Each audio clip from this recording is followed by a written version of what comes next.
ये गोलियां चलाने वालों को बोल रहा हूं जो बाबा सिद्दीकी को मारे, अगर मेरी मौत शहीदों की तरह होगी तो लाखों बार मैं कबूल करने को तैयार हूं।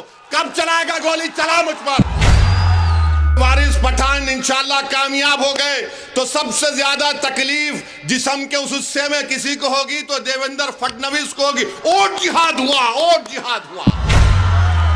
राहत इंदौरी ने अच्छा कहा था देवेंद्र फडणवीस के बारे में, शायद अब के जो फैसला होगा वो यहीं पर होगा। हमसे अब दूसरी हिजरत नहीं होने वाली। ये मुल्क हमारा था, है और रहेगा इंशाअल्लाह ताला। ये देवेंद्र फडणवीस आजकल रातों में भी मेरा वजीफा पढ़ रहे हो। अब बोल रहे ओवैसी तुम हैदराबाद से आए, हैदराबाद चले जाओ। देवेंद्र फडणवीस तुम समझो इस बात को, तुम अपने दिमाग से निकाल दो इस बात को कि फडणवीस बड़ा है, ओवैसी छोटा है। फडणवीस ऊंची कुर्सी पे बैठेगा, ओवैसी नीचे बैठेगा। नहीं फडणवीस, ये तुम्हारी दिमाग की गलती है। बाबा साहेब अंबेडकर का संविधान ने सबको बराबर बना दिया। अगर तुम बैठोगे तो कुर्सी पे टांग डाल के ओवैसी तुम्हारे आंख में आंख डालकर बोलेगा कि मेरा हक मुझे दो। और देवेंद्र बोल रहे नहीं तुम हैदराबाद से हैदराबाद को चले जाओ। अरे देवेंद्र फडणवीस सुनो, हमारे अब्बा आदम अलैहिस्सलाम, हमारे अब्बा जब दुनिया में आए तो अल्लाह ने उनको कहा है भारत में आए। अब्बा पहला कदम भारत में रखे। ये जमीन मेरे बाप की है, कोई नहीं भिजा सकता कहीं भी मुझे। इन्हें बोल रहे हैदराबाद चले जाओ। राहत इंदौरी ने अच्छा कहा था देवेंद्र फडणवीस के बारे में, शायद अब के जो फैसला होगा, सुनो फडणवीस, अब के जो फैसला होगा वो यहीं पर होगा। अब के जो फैसला होगा वो यहीं पर होगा। हमसे अब दूसरी हिजरत नहीं होने वाली। जो पाकिस्तान जाना था चले गए। जो वफादार थे तुम्हारे मोदी के और उद्धव ठाकरे के सामने सीना तान कर खड़े होकर बोल रहे हमारा हक हमको मिलना, अब हम मस्जिद को जाने नहीं देंगे, वक्फ को छीनने नहीं देंगे। अब इन्हें बोल रहे जाओ, नहीं जाते। क्या करते तुम? गोली मारते मारो गोली, जेल में डालते डालो जेल में। मगर तुम्हारे इन बातों से अब कोई डरने वाला नहीं है। देवेंद्र क्या बोल रहे? धर्म युद्ध, भिवंडी वेस्ट की सीट धर्म युद्ध और जिहाद। अरे इलेक्शन हो रहा या जंग हो रही? और किसके खिलाफ धर्म युद्ध कर रहे फडणवीस? बोलो तुम जरा। अच्छा मोदी जी ये तो बोल दो सबका साथ, सबका विकास, सबका विश्वास, कहां गया? उड़ गया, टाइम हो गया। देवेंद्र धर्म युद्ध है और जिहाद कर रहे। और जिहाद के माने क्या है बताओ? अरे जिहाद तुम जानते नहीं। जिहाद अगर किसी ने किया ना फडणवीस, अल्लामा फजल हक खैराबादी ने अंग्रेजों के खिलाफ किया था जिहाद का फतवा देकर। जिहाद अगर किसी ने किया था इस देश को आजाद कराने के लिए तो मुरादाबाद के अल्लामा काफी ने दिया था कि इस तरी को गरम करके अल्लामा काफी के सीने पर लगाते थे अंग्रेज। फांसी के फंदे पर अल्लामा काफी को लेके जा रहे और ये अल्लामा काफी मुस्कुरा रहे थे और जबान पर क्या पढ़ रहे थे? नाते रसूल सल्लल्लाहु अलैहि वसल्लम पढ़ रहे थे। और आप बोल रहे जिहाद, वोट जिहाद, धर्म युद्ध। लगता है फडणवीस जरा तुम जरा थोड़ा दिमाग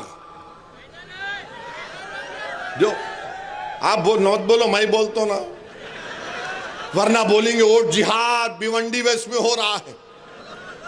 यानी अगर कोई वारिस पठान इंशाल्लाह कामयाब हो गए तो सबसे ज्यादा तकलीफ जिस्म के उस हिस्से में किसी को होगी तो देवेंद्र फडणवीस को होगी। और जिहाद हुआ, और जिहाद हुआ। हम अपने पसंद के उम्मीदवार को वोट डालेंगे। अच्छा तुम अयोध्या की सीट हार गए, वो क्या था? धर्म युद्ध था। मोदी की मेजॉरिटी 1.5 लाख पे आ गई, वो क्या धर्म युद्ध था? गुजरात में तुम सीट हार गए, धर्म युद्ध था। मगर जहां पे मंजलिस आ गई देवेंद्र फडणवीस आ गए। अच्छा अब उन्हों भी आए यूपी से, क्या बोल रहे हो उन्हों? कटेंगे क्या? बटेंगे तो कटेंगे। अरे ये कौन सी जबान है? मुख्यमंत्री की जबान है ये, बटेंगे तो कटेंगे। कहां बट रहे हैं? तुम ही तो घर तोड़ रहे बुलडोजर से, तुम ही तो बुलडोजर से घर तोड़ रहे गरीबों का। तुम्हारी सरकार में अतीक को गोली मार दी गई, उनके भाई को हथकड़ियां है, तुम गोली मार दिए। मेरी गाड़ी पर गोलियां चलाए विधानसभा के इलेक्शन में, दासना में 6 गोलियां मुझ पर चलाए। ये और बात है कि अल्लाह ने अपने हबीब के सदक़े मुझे बचा लिया। मगर एक बात सुनो, मेरी एक बात सुनो, ये गोलियां चलाने वालों को बोल रहा हूं जो बाबा सिद्दीकी को मारे। अरे सुन मेरी बात को जालिम, जो इस दुनिया में आता है ना, अल्लाह उसको उसकी मां की पेट में भिजाने से पहले आलम अरवाह में अल्लाह उसकी इज्जत, उसकी रिज़्क़, उसकी जिंदगी लिख कर भी जाता। अगर मेरी मौत शहीदों की तरह होगी तो लाखों बार मैं कबूल करने को तैयार हूं। कब चलाएगा गोली? चला मुझ पर। तुम समझ रहे हम मौत से डरने वाले हैं? अरे मौत से नहीं डरते हम।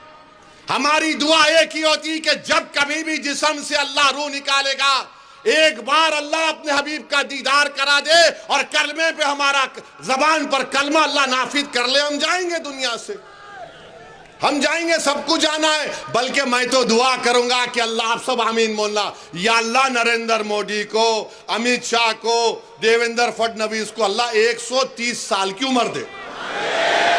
हो गया ना, हो गया। अब तुम जियो, हम तो मौजा ही मौजा करते हुए जाएंगे। और जब खबर में जाएंगे तो अल्हम्दुलिल्लाह वो चेहरा मुबारक दिखा जाएगा। हम तुम्हें तो हमारा क्या तुम कंपेयर कर रहे? बटेंगे तो कटेंगे। अरे किसको डरा रे? ये डरने वाले नहीं हैं, ये डरने वाले नहीं है। हाँ, 1 दिन 2 दिन 3 दिन 10 साल से तुम डरा रहे हो, मगर डरने का नाम नहीं ले रहे हैं। 1 साल से इजराइल मार रहा है 40,000 लोगों को, तब भी उनके हौसलों को नहीं तोड़ सका। दुनिया परेशान है। क्या है ये वो है आका के गुलामों के गुलाम है हम लोग। ये तुम्हारे डराने से डरने वाले नहीं है। तुम किसी और को डराओ, बटेंगे कटेंगे। एक है तो सेफ है, वो वहां चले जाओ, यहां चले जाओ। वो दिन चले गए, अब कोई डरने वाला नहीं है।